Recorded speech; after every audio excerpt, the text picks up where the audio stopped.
सिर्फ कागजों में अवार्ड हैं, कागजों में ही स्मार्ट सिटी है। आपने इस्तीफा क्यों नहीं दिया? नहीं, वो तो चाह रहे हैं इस्तीफा देने के लिए। नहीं, स्मार्ट सिटी वास्तव में बनी या फिर जनता के साथ छल या धोखा?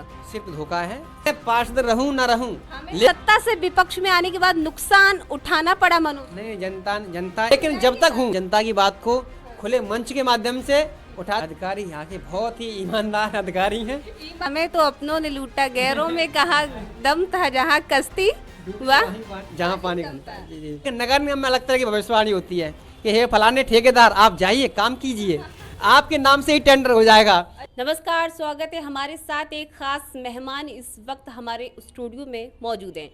ये समाजवादी पार्टी के ऐसे नेता हैं जो कि सीधे अखिलेश के मंच से इन्होंने भाषण दिया है और इनकी आवाज़ भी बहुत सुरीली है और सबसे छोटे पार्षद हैं और छोटी सी उम्र में, युवा उम्र में इन्होंने कई संघर्ष किए। तो शुरुआत पहले इनके गानों से करते हैं। वार्ड नंबर 20 के ये पार्षद हैं, परिचय करा दें। मनोज संखवार नाम है इनका और विधायक जी मनीष ससीजा के प्रिय दत्तक पुत्र भी कह सकते हैं। चलिए मनोज जी, बहुत बहुत स्वागत है आपका।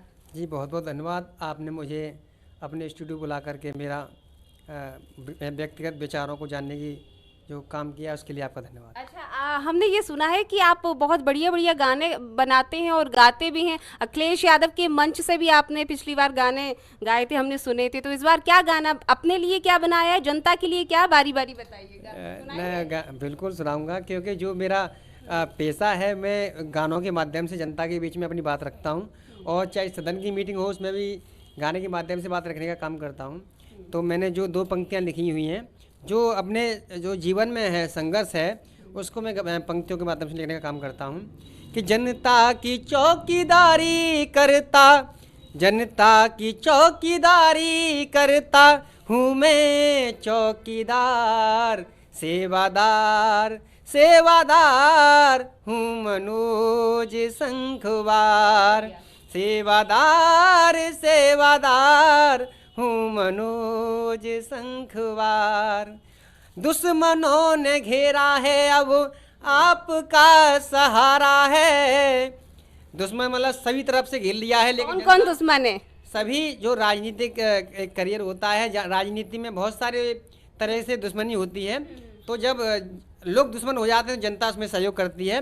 तो जनता के लिए मैं लिखा कि दुश्मनों ने घेरा है अब आपका सहारा है, छोड़ दो भंवर में या फिर लगा दो किनारा है, हमेशा रहा हूँ मैं तो, हमेशा रहा हूँ मैं तो जन जन के द्वार, सेवादार सेवादार हूँ मनोज संखवार। अपने लिए ही गाना बना लिया है। बिल्कुल बिल्कुल। वो तो चलिए, गाने की शुरुआत हो गई है, अब सीधे मुद्दे की बात करते हैं। नगर निगम की यदि बात की जाए तो इनको 2.5 साल हो चुके हैं।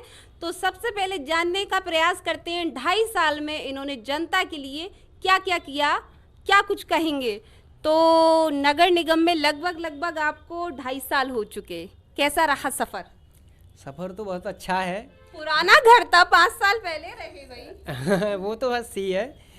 5 साल पहले मैं दूसरे वार्ड से पार्षद था और इस बार बदला, जनता बदली, बिल्कुल काम का तरीका बदला। नहीं, काम का तरीका जो मेरा है, मैं पार्षद नहीं था तब से जनता के बीच में हूँ। पार्षद था, पार्षद पिछली बार 5 साल था तब भी जनता के बीच में था, अब पार्षद हूँ फिर भी जनता के बीच में हूँ। और अगर जनता चाहेगी मैं पार्षद नहीं रहूँगा फिर भी मैं जनता के बीच में रहूँगा, क्योंकि मेरा जनता से जो लगाव है, जनता से मेरा जो प्यार है, वो हमेशा जो जनता मुझे प्यार देती है वो हमेशा उनके बीच में रहने का मैं काम करूँगा। 2.5 साल में क्या क्या काम किए?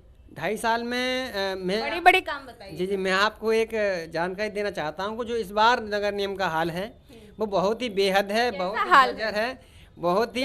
अगर इस नगर निगम को नरक निगम कहा जाए तो भी बड़ी बात नहीं होगी, क्योंकि जो इस समय जनता की समस्या छोड़िए, जनता की अगर समस्या कोई रखता है तो उसके ऊपर झूठे मुकदमे, FIR ये सब कराने का काम किया जाता है। तो इसके लिए अब जनता के मुद्दे को हम लोग अगर सदन में नहीं रखेंगे, जनता ने हमको चुनकर भेजा, जनता ने अपना प्रतिनिधि बनाकर हमको भेजा, और जनता की अगर समस्याओं को हम नगर निगम में नहीं पहुंचा पाएंगे तो हमें इस चीज़ का कोई मतलब ही नहीं है कि हमको जनता ने अपना प्रतिनिधि बना के भेजा हुआ है। तो 2.5 साल में कुछ 2.5 साल में जनता के बीच में हूँ और जनता मुझसे बहुत ही खुश है। जनता सब जानती है जनता नगर निगम का एक एक हाल जान चुकी है, एक एक भ्रष्टाचार जान चुकी है, एक एक चीज जान चुकी है। अच्छा, ऐसा भ्रष्टाचार तो बाद में उस पर सवाल करेंगे। ऐसा तो नहीं है कि सत्ता में थे पहले तो कोई मुकदमे नहीं लगते थे, विपक्ष में आए तो यानी कि सत्ता से विपक्ष में आने के बाद नुकसान उठाना पड़ा मनोज? नहीं, जनता एक और चीज मैं आपको बताना चाहता हूँ कि जुर्मी जब जब जुर्म करेगा सत्ता के गलियारों से, ये वाली बात मैं सदन में भी भरे मंच में बोलता हूँ कि जुर्मी जब जब जुर्म करेगा सत्ता के गलियारों से, चप्पा चप्पा गूंजे उठेगा इंकलाब के नारों से।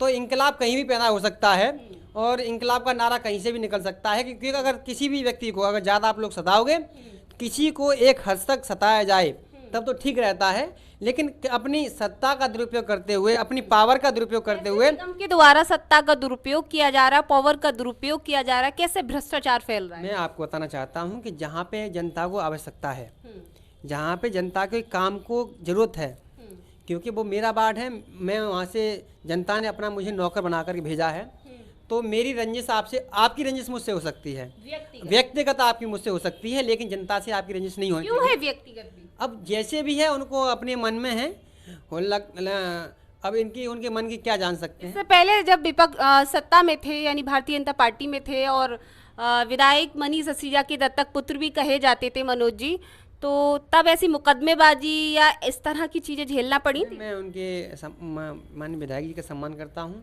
नहीं, इस तरह की चीजें झेलना पड़ी थी जो आप नहीं, ऐसा कुछ नहीं है, पहले कोई ऐसा तब कुछ ऐसा नहीं था, लेकिन इस बार जो ऐसा चल रहा है कि अब काम भी बाढ़ में क्षेत्र में नहीं मिल पा रहा है, और दुख इस बात का है कि मेरी जनता का जो वास्तव में काम होने लायक है, और अगर इस बार बरसात जैसे ही चालू होगी तो जैसे ही गलियों में पानी बरसात होगी तो मैं बाहर से कमल के फूलों को मंगाऊंगा और वहाँ पर उनको तैरा करके दिखाना चाहूँगा कि कमल का फूल कहाँ निकल रहा है, इन गलियों में, इन नालियों में कैसा निकल रहा है, वो हम लोग दिखाने का काम करेंगे, क्योंकि जो नगर निगम की हालत है वो हमारे क्षेत्र में ऐसे भी निकल के आनी चाहिए, लोग इसके लिए तैयार बैठे हुए हैं। कमल तो वैसे भी कीचड़ में ही निकल, हाँ, कि तो कीचड़ वो जनता के बीच में दिखाई देनी चाहिए ना कि कीचड़ कहाँ पर असली कीचड़ है या नहीं है। कीचड़ मतलब क्या समझू भाती, क्या क्या इशारा वो आप समझ सकती हैं, जनता भी तैयार बैठी है, और जिनसे मैं कहना चाहता हूँ वो भी लोग समझ रहे हैं कि कीचड़ में वो कमल निकलेगा, क्योंकि जो लोग कहते हैं स्मार्ट सिटी, वो स्मार्ट सिटी में हम निकालने का काम करेंगे उसको। अच्छा, एक बड़ा मुद्दा निगम में ये रहता है मनोज कि बोर्ड बैठक, आखिरकार क्या है बोर्ड बैठक, जरूरी है बोर्ड बैठक? मुनेंद्र यादव भी बड़ी लंबे समय से आवाज को उठाए हुए हैं, पहले भी नगर निगम युद्ध का अखाड़ा बन गया था, देश दीपक यादव पार्षद भी बहुत आवाज को उठाई थी। क्या बोर्ड बैठक जरूरी है, कि मतलब होनी चाहिए या नहीं? क्या रूल ऑफ लॉ, आपका जो संविधान है निगम का, वो ऐसा कहता है? मैं आपसे एक चीज़ कहना चाहता हूँ कि पहले एक राजतंत्र हुआ करता था। हाँ। तो राजतंत्र में राजा की चलती थी, अब लोकतंत्र है, बाबा साहब की ये देन है कि हम लोग लोकतंत्र की इस सरकार में बैठे हुए हैं। तो लोकतंत्र का मतलब होता है कि सबकी स्वतंत्रता, और वो संविधान के हिसाब से चलना चाहिए। जिस सरकार की, जिस पार्टी से आप बिलोंग कर रहे हैं वहाँ तो लोकतंत्र खत्म हो गया, ऐसे नारे लग रहे हैं, पीडीए की चौपाले, वो जनता भी जानती है, वो जनता सब समझ रही है कि हाँ साहब लोकतंत्र, हृदय परिवर्तन हुआ, इसलिए भाजपा। बिल्कुल, क्योंकि जहाँ पर हमारी जनता का सम्मान नहीं, हमारे समाज का सम्मान नहीं, वहाँ पे हमें रहने का कोई अधिकार नहीं, क्योंकि जनता से हम हैं, हमसे जनता नहीं है, जनता से हमें, समाज से हमें। तो वही चीज़ मैं आपसे बताना चाह रहा हूँ कि जो आपने बताया बोर्ड बैठक के मामले में, तो बोर्ड बैठक में लगभग 1 महीने में बोर्ड की मीटिंग होनी चाहिए, ये रूल कहता है, हमारी जो अधिनियम है, एक्ट है हमारा। 5 साल पहले हुई या नहीं हुई? हाँ, 5 साल पहले भी नहीं हुई, और 2.5 साल ये भी हो गए, ये भी बीत जाएंगे 2.5 साल। इसमें क्या होता है, मैं आपसे बताना चाहता हूँ कि अगर जैसी बोर्ड की मीटिंग होती है तो बोर्ड की मीटिंग में सभी पार्षद अपनी जनता की समस्या को रखने का काम करते हैं, जो समस्या उनकी वैसे नहीं सुन पाते तो वो एक जरिया होता है, जैसे आप अपना चौथे स्तंभ के माध्यम से हमारी बात समझने का काम कर रही हैं। अगर ये वाली बात वहाँ पर हमारी सदन में सुन ली जाए तो हमें आपके बीच में आने का मौका ही नहीं मिलेगा, तो वहाँ पर तो वो खुल के वहाँ पर नहीं आ पाए, जनता के सामने नहीं पहुँच पाए, इसलिए बोर्ड की मीटिंग नहीं। अच्छा, स्मार्ट सिटी वास्तव में बनी या फिर जनता के साथ छल या धोखा? सिर्फ धोखा है, स्मार्ट सिटी का सिर्फ धोखा है।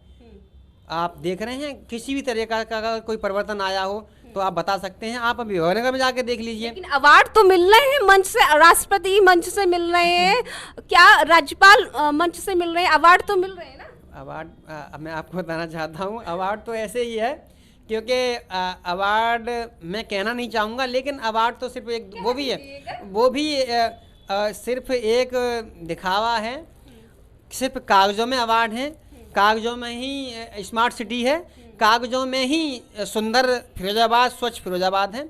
आप जनता, आप धरातल पर अगर देखेंगे जा करके, तो धरातल पर ऐसा कोई सिस्टम बड़ा सवाल, जब मैं जनता के बीच जाती हूँ, जनता कहती है वोटर टैक्स, हाउस टैक्स, कूड़े की रसीद, ये सब चीज़ें निगम के द्वारा हमसे उसका शुल्क लिया जाता है, सुविधाओं के नाम पर 0/0।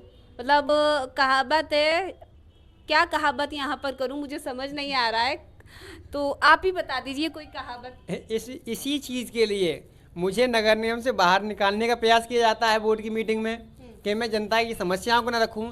मैं सिर्फ एक सवाल किया था, मैंने ये बोला था कि सरकार ने, नगर निगम ने मकान टैक्स, वाटर टैक्स, बिजली का बिल और क्या नाम है कूड़ा का कलेक्शन, उसके बाद में आपने मकान टैक्स जो चालू किया, उस व्यक्ति को माननीय प्रधानमंत्री जी, माननीय मुख्यमंत्री जी कहते हैं हम गरीबों को छत दे रहे हैं, छत के लिए दिया 2.5 लाख रुपए, उस व्यक्ति का टैक्स था 2 लाख रुपए, तो बताइए 2.5 लाख रुपए सरकार ने उसको मकान बनाने के लिए दिया, और उस पर टैक्स निकालने आप 2 लाख रुपए, ये तो बड़े मजे की बात है और बड़ा ही दुख की बात है। सब गोलमाल है भैया, सब वही गोलमाल है, इसी बात को मैं रखने का काम किया, तो मुझे वहाँ नगर निगम से बोर्ड की मीटिंग से निकालने के बाहर के लिए आदेश दे दिए। वहाँ पर जो एक मनोज पोल खोलने का काम कर रहे हैं भाई। अरे तो मैं, जनता ने चुनकर भेजा है, मैं पार्षद रहूं ना रहूं, लेकिन जब तक हूं जी, जब तक मैं हूं तब तक जनता की बात को खुले मंच के माध्यम से उठाने का काम करूंगा, क्योंकि जनता ने मुझे चुनकर के भेजा है, तो जनता की बात को मैं दबने नहीं दूंगा। अच्छा, अधिकारी, कर्मचारी और नगर निगम के ठेकेदार, इनकी कार्यशैली कैसी है, क्या कहेंगे मनोज? मैं तो सर एक बात कहना चाहूँगा, अधिकारी यहाँ के बहुत ही ईमानदार अधिकारी हैं। ईमानदार इन द सेंस ईमानदार, जिनकी इतनी तारीफ की जाए, अधिकारी ईमानदार हैं, और नगर निगम हमारा बहुत अच्छा काम कर रहा है। इसलिए अच्छा काम कर रहा है, मैं आपसे इसलिए बताना चाहता हूँ कि एक मैंने ये बात रखी थी कि पहले एक सतयुग हुआ, द्वापर हुआ, त्रेता युग हुआ, तो उसमें एक भविष्यवाणी टाइप की होती थी। जैसे एक कंस के ज़माने में एक भविष्यवाणी हुई कि एक कंस, तुम्हारा जो देवकी का 8वां पुत्र होगा वो तुम्हारा काल होगा। लेकिन नगर निगम में अलग तरह की भविष्यवाणी होती है कि हे फलाने ठेकेदार, आप जाइए, काम कीजिए, आपके नाम से ही टेंडर हो जाएगा। अच्छा। हाँ, ऐसा ही है कि वो टेंडर किसके नाम में जाना है वो पहले से ही सब लिखा के रख दिया जाता है। और ये मैं इसलिए आपसे बता रहा हूँ कि ऐसा हुआ है कई जगह पे। ये कह सकते हैं अंधा बांटे रेवड़ी अपने अपने को। हाँ, वो अपने अपने को किसको कितनी देनी है वो भी इसमें नाप तोल है, कितना कौन अपना है उसमें भी नाप तोल है। अपने तो आप भी हैं। मैं तो सबका अपना हूँ, निगम के लिए मैं मेरे लिए अपना, मुझे वो अपना मानते हैं या नहीं मानते, मुझे कोई अपना माने ना माने, लेकिन मैं सबको अपना मानता हूँ। तो ये कह सकते हैं हमें तो अपनों ने लूटा, गैरों में कहा दम था, जहाँ कश्ती हुआ जहाँ पानी कमता है। जी। तो आपको कोई अपना मानता है? नहीं, मैं जनता को अपना मानता हूँ। जनता मेरा भगवान है, जनता मेरी भगवान। माई बाप यानी कि नगर आयुक्त और महापौर नगर निगम की एक जिम्मेदार हैं। अगर जैसे मैं जनता का नौकर हूँ, इसी तरीके से जनता के नौकर हमारी मेयर साहब भी हैं। जनता के नौकर क्या स्टेटस है उनका, क्या स्थिति है मेयर साहब? स्थिति तो आप देख ही सकते हैं। अपेक्षा की थी, लेकिन अपेक्षा पे काम भी बदलेगा, तरीका भी बदलेगा, कुछ बदला? सेम टू सेम उससे और बदतर हालत हो गई। कैसे, मतलब बदतर कैसे समझूं मैं? लगता था कि नहीं कुछ बदलाव होगा। लोग आपने इस्तीफा क्यों नहीं दिया? नहीं, वो तो चाह रहे इस्तीफा देने के लिए। नहीं, इस्तीफा क्या, उन्होंने तो कोई भी इस्तीफा में दे देता, लेकिन वो लोग चाह रहे हैं कि मनोज कब यहाँ से इस्तीफा दे। उन्होंने तो पूरा प्रयास कर लिया। मनोज जैसे कई शासन को प्रस्ताव लिख के भेजा कि मनोज संघवार ने यहाँ पर क्या नाम है बहुत ही बदतमीजी की है, बहुत बड़ा उन्होंने एक क्या नाम है आतंकवाद किया है नगर निगम के अंदर। उन्होंने जनता की समस्याओं को उठाकर उनको बर्खास्त किया जाए। नहीं, निगम में आतंकवादी कैसे पैदा हो गए भाई? तो वही उनकी नजर में आतंकवादी हैं, जनता की समस्याओं को मनोज संघवार, मुनेंद्र यादव, देश दीपक यादव, सुहास यादव और ना जाने कितने, उषा संघवार, ऐसे तमाम ऐसे पार्षद हैं जो आवाज उठा रहे हैं। विरोध प्रदर्शन भी अलग तरीके का कर रहे हैं, कटोरा लेके भीख मांग रहे हैं, मुंडन करा रहे हैं, नगर निगम का घेराव कर रहे हैं। क्या लगता है ये अलग अलग रूप हमें प्रदर्शन के दिख रहे हैं, लेकिन वहाँ तो कोई कौन सी कुंभकर्ण की नींद सो रहा है? वही कहते हैं ना कि आपको जो करना है कर लीजिए, हम तो तानाशाही चलाएंगे। तो वो तानाशाही चलाने का काम मोदी जी, योगी जी तो कहते हैं अंतिम पायदान तक विकास पहुंचेगा, पहुंचा? वो अंतिम पायदान तक हम लोगों को पहुंचा दे रहे हैं कि हम लोग जो जनता है वो अंतिम पायदान तक चली जाए। मतलब मैं आपको बताना चाहता हूँ, इतना जनता दुखी है, अपनी बात कह नहीं सकती है, क्योंकि कहेगी तो उसमें मुकदमा लगाया जाएगा, बेचारे को बेवजह से फंसाया जाएगा। तो जनता परेशान है, लेकिन समय आने पर इसका जवाब जनता देगी। इस्तीफा देंगे? इस्तीफा जनता ने मुझे चुनकर भेजा है। जनता अगर मुझे लेकिन जनता की उम्मीदों पे आप खरा नहीं उतरे। जनता के बीच में हूँ, जनता समझ रही है, जनता कह रही है मुझसे, जनता कह रही है कि मनोज आप चिंता मत करो, आप जहाँ भी रहेंगे हम आपके साथ में हैं। मान लें आप समाजवादी पार्टी में आ गए, नुकसान झेलना पड़ा? नुकसान, मैं जनता के लिए कुछ भी झेलने के तैयार हूँ। कोई नुकसान नहीं, अगर जनता की जो, मैं तो ये कह रहा हूँ, जो जनता की समस्या है वो सुनेगा, मैं उसके साथ में हूँ। बिल्कुल, बहुत बहुत शुक्रिया। हमारे साथ मनोज वार्ड नंबर 20 से पार्षद थे। उन्होंने साफ तौर पर कहा है कि मैं जनता के लिए मुकदमा क्या, कुछ भी झेलने के लिए तैयार हूँ। देखते रहे RK TV। नमस्कार।